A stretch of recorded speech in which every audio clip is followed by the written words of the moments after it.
আমাদের মেগাস্টার শাকিব খান মানেই বোম। মাত্র 33 সেকেন্ডের এক ফার্স্ট লুক ট্রেলারে ফের আলোচনার কেন্দ্রবিন্দুতে ঢাকার সিনেমার শীর্ষনায়ক শাকিব খান। গতকাল সন্ধ্যায় প্রকাশ পেয়েছে এই নায়কের নতুন সিনেমা সোলজারের ফার্স্ট লুক। সেখানে সম্পূর্ণ এক ভিন্ন শাকিব খানকে দেখেছে বাংলা সিনেপ্রেমীরা।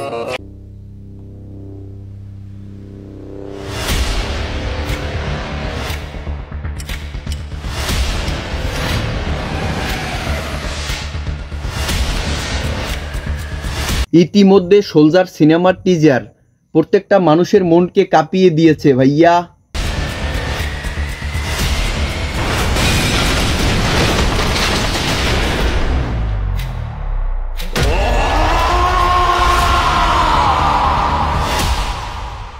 তোমার জন্য দেশ নাকি দেশের জন্য তুমি? ভাই এই তিনজন পরিচালক এতদিন আসলে কুমনে ইন্দুরের গর্তের মধ্যে। ইতিমধ্যেই একজন আরেকজনের লাগে কইতে আছে তাণ্ডব আর বরবাদের রেকর্ড ভাঙবে নাকি সোলজার। ভাই বিশ্বাস করেন শাকিব খানের সোলজার সিনেমায় তার যে লুকটা পুরাই আগুন।